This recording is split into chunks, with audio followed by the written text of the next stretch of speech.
Good evening বন্ধুরা, চলে এসেছি পারমিতা অ্যান্ড উষসীস ড্রিম চ্যানেলে নতুন একটা ব্লগ নিয়ে। তো আজকের ব্লগটা সেরকম কিছুই না, একটা জাস্ট ঘুরতে যাওয়ার ব্লগ। তো তোমাদের সবাইকে আমাদের চ্যানেলে স্বাগত। আমরা সবাই কেমন আছো? আশা করছি ভালো আছো। আমরা তো ভালোই আছি, তার জন্য বেরোচ্ছি। তো এখন আমি আর উষসী দুজনে মিলে বেরিয়ে পড়ছি হচ্ছে দুর্গাপুর, যেখানে এত বছর কাটিয়ে এসেছি। তো যাই হোক, সেখানে যাব। যাওয়ার একটা কারণও আছে, কারণ ওখানে অনেকদিন যাওয়া হয় না। আর ওর উষসীর যে বান্ধবী থাকে, বেস্ট ফ্রেন্ড, সে ওখানেই থাকে দুর্গাপুরে। তো ওরা মাঝে মাঝে আসে, আমাদের অনেকদিন হয়ে গেছে যাওয়া হয় না, তো ওদের ওখানেই যাব।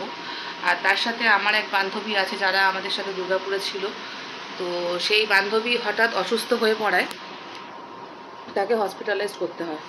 তো যাই হোক, সেই বান্ধবীর একটা ওটির ব্যাপার ছিল, সেটা মিটে গেছে। তাকেও দেখতে যাব, একসাথে দুটো কাজই হবে। তো আজকে যাব। সাথে আমরা ওখানে কোহিনুরে গেছিলাম এদের অ্যানিভার্সারি। আগের ব্লগে আমি তোমাদের সেই বান্ধবীকে দেখিয়েছিলাম। তো যাই হোক, এবার ও আজকে যাচ্ছি, কালকে আবার ফিরেও আসবো। তো চলো, সারাদিন সারাটা জার্নি তোমাদেরকে শেয়ার করব। সাথে থাকো, দেখতে থাকো, আশা করছি ব্লগটা ভালো লাগবে।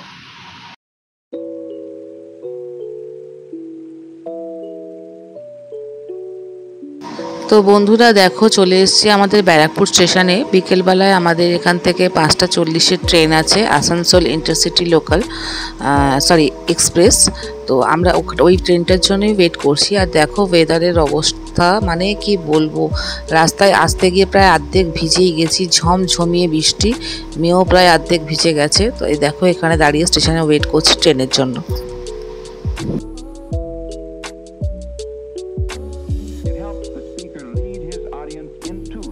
তো বন্ধুরা দেখো, আমরা অলরেডি কিন্তু দুর্গাপুর স্টেশনে নেমে গেছি। আর নেমেই নিয়ে নিয়েছি একটা অটো, বুক করে নিয়েছি। তো এখান থেকে চলে যাব দুর্গাপুর আমরাই মোড়। আমরাই মোড়েই হচ্ছে ওর সেই বান্ধবী আয়ুষীর বাড়ি। তো আমরা ওখানেই ডিরেক্ট আগে পৌঁছাবো, তারপরে গিয়ে তোমাদের সাথে আবার ভিডিওতে কাম ব্যাক করছি।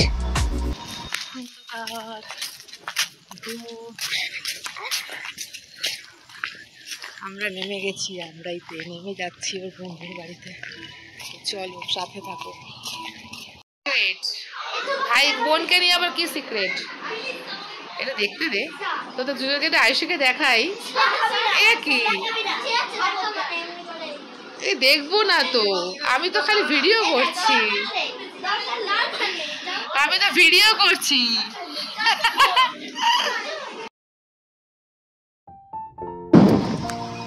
তো বন্ধুরা দেখো, আমরা কিন্তু ঢুকে গেছি আয়ুষীর বাড়িতে। আর এই যে দেখো, উষসী কিন্তু বসে পড়েছে ওর বন্ধুর পাশে খেলতে। আর ঢুকেই যে সোফায় দেখালাম, ওর মা এবং মাসি, আয়ুষীর মা, মাসি এবং দাদা বসেছিল। তো যেহেতু একটু লেট হয়ে গেছিলো, তো তাই জন্য রাতে আর ভিডিও নিইনি, চলে এসেছি পরের দিন সকালে। দেখো, সকালে কাবেরী ঘুম থেকে উঠেই চা, বিস্কুট, বাচ্চাদের দুধ, বিস্কুট সব রেডি করে দিচ্ছে। তো চলো, ভিডিওটা কন্টিনিউ করছি, দেখতে থাকো, আশা করছি তোমাদের খুব ভালো লাগবে।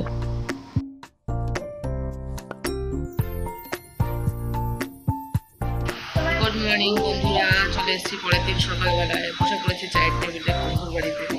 তো দেখলে তো দুই বন্ধু মিলে বিস্কুট নিয়ে বসে খেতে। তো আছি কিছুক্ষণ, তারপর দিয়ে যাবো এখান থেকে। সাথে থাকো, দেখতে থাকো।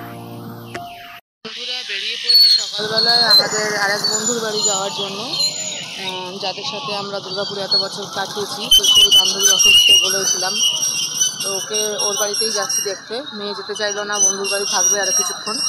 তো ওকে রেখেই বেরিয়ে পড়েছি। এখন দাঁড়িয়ে আছি টোটো স্ট্যান্ডে, টোটো ধরবো বলে।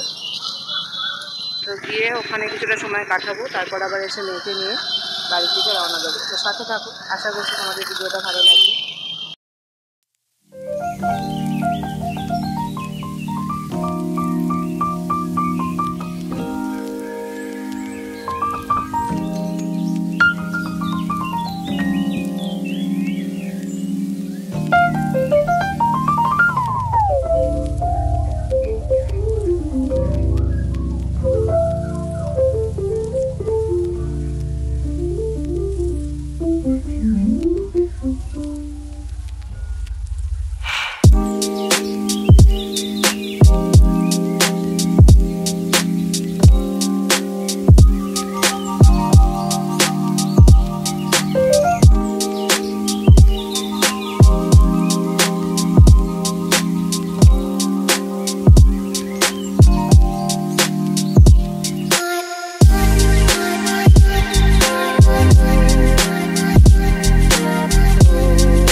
বন্ধুরা চলে এসেছি আবার আয়ুষীর বাড়িতে।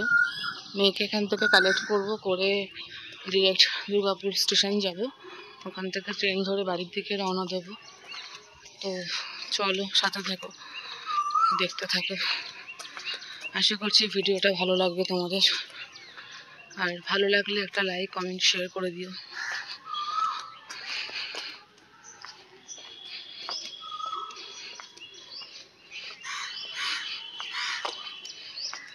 সামনের স্কাই ব্লু কালারের বাড়িটাই হচ্ছে আয়ুষীর বাড়ি। তো চলো ভেতরে যাই।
তো বন্ধুরা তোমরা তো দেখতেই পেলে যে আজকে সারাটা দিন আমরা কিভাবে কাটালাম। আমার মেয়েও খুব আনন্দ করেছে।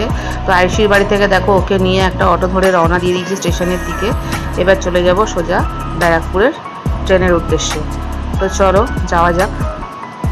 দুর্গাপুর শহরটা না বন্ধুরা আমার কাছে এতটাই প্রিয়, মানে তোমাদেরকে আমি ঠিক এক্সপ্লেন করে বোঝাতে পারবো না। কারণ সত্যি বলতে কলকাতায় আমার জন্মস্থান, ওখানেই বাড়ি, ওখানেই সব। ওই জায়গাটার প্রতি তো অবশ্যই আলাদা একটা টান থাকবে। কিন্তু দুর্গাপুরও এমন একটা জায়গা, যে কোনো মানুষ, যে কোনো ব্যক্তি এখানে এসে এই জায়গাটাকে ভালো না বেসে থাকতে পারবে না। পুরোটাই সবুজে ভরা, জ্যাম জট, কোনো রকম সিগন্যাল কিচ্ছু নেই রাস্তায়। তো ভীষণই মানে কি বলবো, প্রাকৃতিক পরিবেশ ভীষণই সুন্দর, চারদিকে খালি সবুজের ছোঁয়া।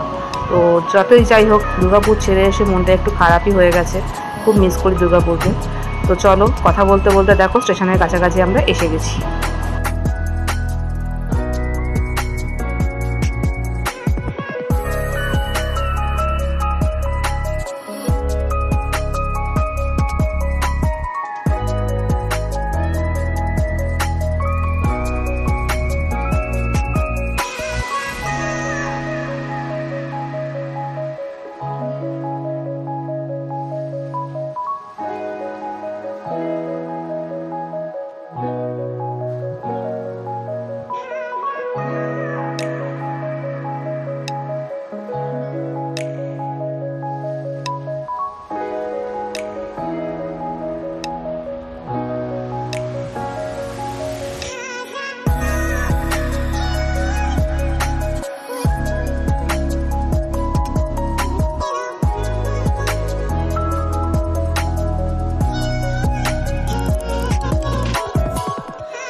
যাই হোক বন্ধুরা, আজকের এবং কালকের বিকেলের থেকে সারাটা দিন তোমাদের সাথে শেয়ার করলাম কিভাবে দুর্গাপুরে কাটালাম, কিভাবে কি এনজয় করলাম, কোথায় কোথায় গেলাম, সবটাই তোমাদের সাথে শেয়ার করলাম।